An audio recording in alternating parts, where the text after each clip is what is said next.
Hey, what's going on, family? Peace and blessings, man. I just wanted to come to y'all real quick, talk to y'all about two things.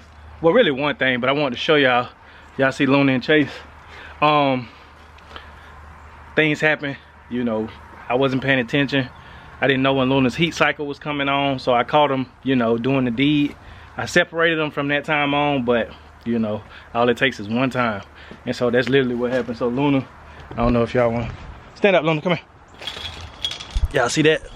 Y'all see her belly? Y'all see it? Yeah. Yeah, she's pregnant. She's with child or with puppies. But yeah, you know, things happen. It is what it is. But anywho, and yeah, puppies will be for sale. You know, depending on, you know, how many she has and all that type of stuff. But anyways, I wanted to come to y'all and talk to y'all real quick. I ain't gonna be real long. But I want to talk to y'all about my rooster. I want to show y'all his name Big Boss. I nicknamed him his name Big Boss, right? I just nicknamed him that too. So I want to show y'all Big Boss to show y'all how big he is compared to all the other hens. Y'all see him right there? That's Big Boss right there. Look at him. Hold on, let me get up in here. Let me get in this territory. He's pretty friendly and docile. So that's Big Boss right there. He's a handsome stud. He's, you know, he's doing what he's got to do. Right, and he got all these little, you know, hens in here with him. He got pretty blacks and he got pretty browns and everything in between in here with him. I gotta get that coop, you know, built up and everything. But anyways, so this is my first rooster that I've had. You know, that of course I've, you know, thought I had this. I did have to sneeze.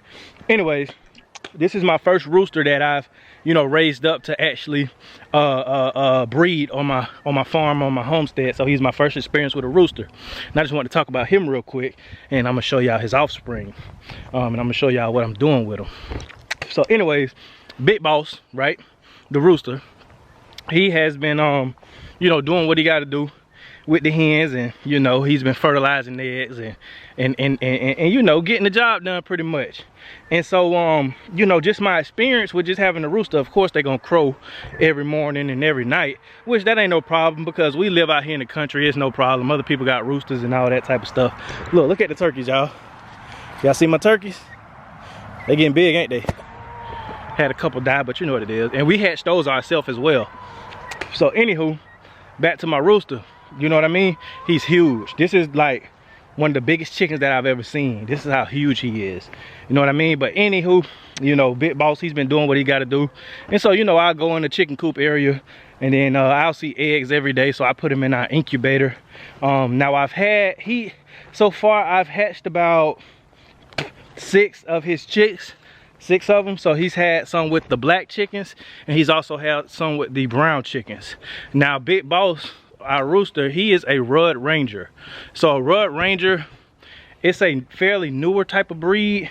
I want to say it's a spin-off of the Red Ranger, but you know, he grows super big super quick, and he's only maybe like 6 months, if that.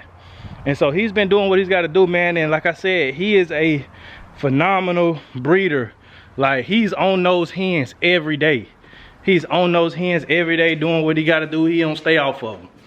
Hold on, let's see if, hold on, get y'all right. Here we go. This is his offspring. Man, look at, oop, trying to grab one. Y'all see? Look at, hold on, let me turn the camera on me. Look at this big boy right here. Now he is only maybe a month. Maybe a month. Oh, look how big he is. You know what I mean? And so this is from our rooster. And of course with the other brown hens.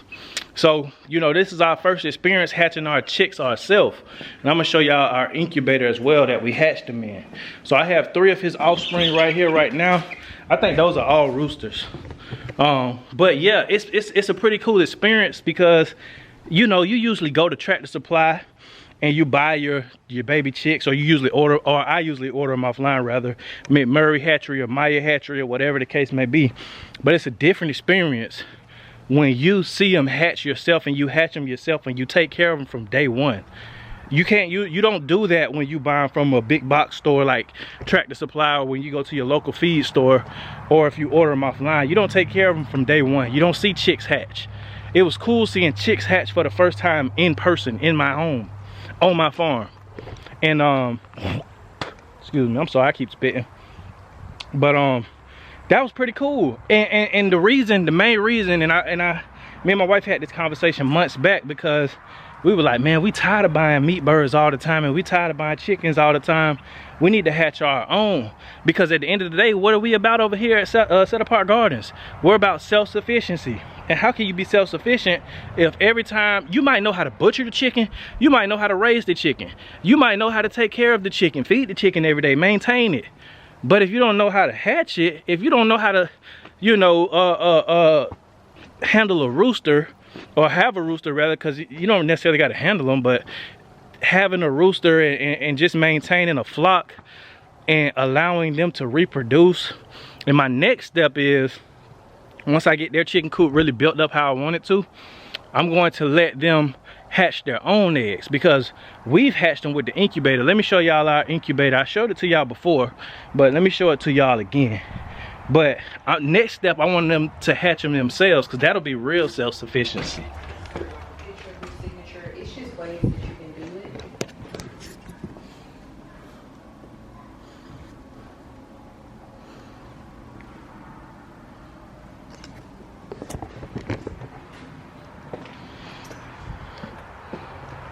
All right, y'all, I was quiet in there because my wife was in a meeting, but that's the Matty Coop X. I bought it off Amazon. I think it was like 150 bucks. I'll leave a link to it in the description, man. If you plan on buying it, please use my affiliate link. I would appreciate it. If you do, if you don't, you know, it is what it is. But so we use that with that incubator specifically. It rotates the eggs like, I want to say 2-3 times a day. You just put a little water in it so it can remain humidified, and then it'll rotate daily, and then the chicks will hatch themselves out of there. You know what I mean? They'll hatch themselves, and then you'll come in the next day and you'll see some chicks in there, and then, you know, you take them out and put them in your brooder and all that type of good stuff. So man, it was just cool, man. So I just wanted to give y'all an update, let y'all know we got a rooster and he's doing his job, and we are one more step closer to being self-sufficient, because guess what, we already got our sheep over there. I just bought a ram, put him in there with them, so he's doing what he got to do. So we got lamb meat, we got chicken meat, we got turkeys over there, and hopefully I got a male turkey over there. I'm not sure if it's a male, how many males or females I got right now, because they're not fully grown. But if I have a male over there, I'm not even going to touch them right now. I'm just going to let them breed until I have enough to the point where I can butcher out of my own flock, because I'm tired of going to outside sources to buy meat, even though I know how to butcher it. But to go to outside sources and have to buy meat from them, or buy the animal from them to butcher, you see what I'm saying? It's not counterproductive, but it's not ideal when you have the land and the space to be able to do it yourself. So that's what I'm doing. We just one step closer with the chickens, and of course we got our other chicken coop over there with our hens that lay eggs. I'm probably gonna put a rooster in there with them, or maybe not, I'm not sure.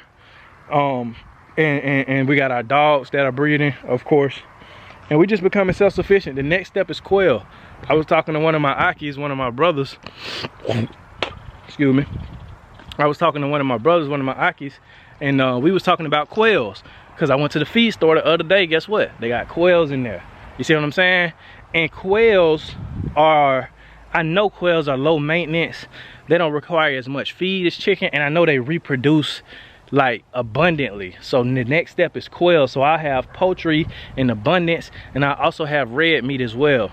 Of course, you know, I want to get into Kiko goats later, and of course I want to get a cow, and that'll probably be it as far as animals, because you know I eat clean, I eat according to Torah, so I only eat ruminants and of course poultry and everything, and fish and all that good stuff. So I want to have on my farmstead, my farm, my homestead, whatever you want to call it, micro farm, whatever, I want to have every meat source that I eat, pretty much everything that I eat, growing the vegetables that I eat, having the fruit trees with the fruits that I eat, having the vines that I eat, that's whether it's grapes or whatever the case may be, and also having the meat and having the milk from that animal as well, because I want to get a dual breed of cow when I do get cows, I want to get either the Jerseys or the Dexters, which are dual breeds, but they're also smaller breeds as well, so they don't require as much as, say, a full-size cow. And so, you know, I'll have my milk, my meat, poultry, protection, guard dogs, you see what I'm saying? Fruits, vegetables. We got a well water right there. We got a pond over there if we need to fish. We got rifles for hunting. Got the tent, the hunting tent. Cause I just saw a couple of deers out here. What was last week? So guess what? October 22nd come around. I'm gonna get in there and I'm gonna do what I gotta do. You know what I mean? But I'm just saying all this and giving y'all an update pretty much on what we got going on over here. And give y'all some updates on the farmstead / homestead / you know, just to set apart land, if you will. Look at my wife's kale growing in, you know, all beautiful. Look at all our plants growing in, you know, and of course it's getting a little cold out, but they still going strong. They still going strong, y'all. We here in South Georgia, so you know it don't get too cold, but it get cold enough, you know. Got the grapes right there, grapevine. Look at the banana, y'all. Look at the banana trees we put in the front. We put them on both sides of our entrance, and then we got these tomatoes. Well, we got some tomatoes on here. You know what I mean? Look at this baby right here. I don't know if y'all can see that. You know. So yeah. And one last thing, I'm gonna show y'all our sheep, our ram. I'm gonna show you the ram that we got in there with them. And man, another thing, man, we've been dealing with stray dogs, man, coming on our property. Now, the last couple of ones, they haven't been violent or anything. So what I would do is I would cage them up and feed them until the animal control can get here, because the thing is, the animal control in the county where I live, they've been so booked and so busy because it's just so many strays. And that's a problem. You know what I mean? And that's something that I've definitely kept in the back of my mind, is I'm breeding my dogs. But I know I'm breeding my dogs for a specific purpose and for specific people. And I know if push comes to shove, I can house the dogs that my dogs have, the puppies. I can house them. If she has a litter of 9 or 10, I can house them. It wouldn't be ideal, you know. Of course, I would, you know, try to sell, and I know they're going to sell. But I'm just saying, you know, if I'm breeding, I could at least take care of them. I wouldn't turn them loose and turn them astray. That's all I'm saying. But here's my sheep. Him right there with the collar on, with the leather collar. He's my ram.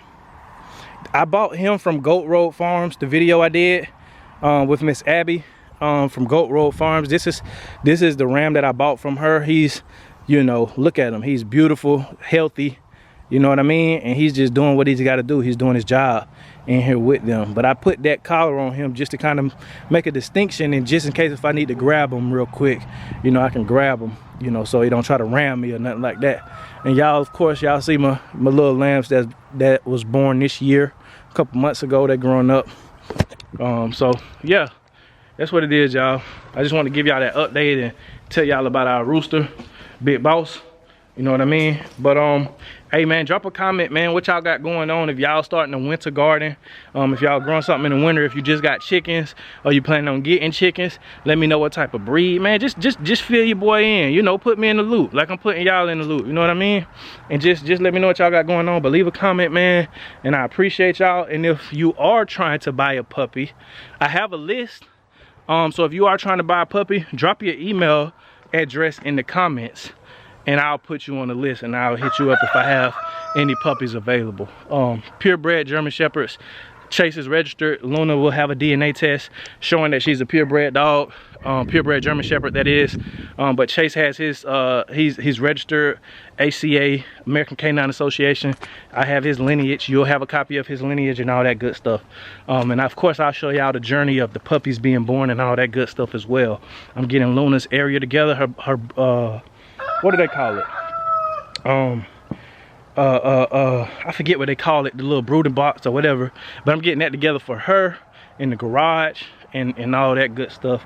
So I'm gonna take y'all on that journey as well. So we just got some good stuff in store, man. But yeah, I appreciate y'all. Leave a comment, like the video, man. Trigger that algorithm, man, so we can get this message out to more and more people. And you know my saying, like I always like to say, if you give somebody the power to feed you, you're giving the power to starve you. Peace. Bombs over Baghdad really ain't that bad. Little wiretap, yes, yes. Little dodge in the IRS. Little haven from the taxman.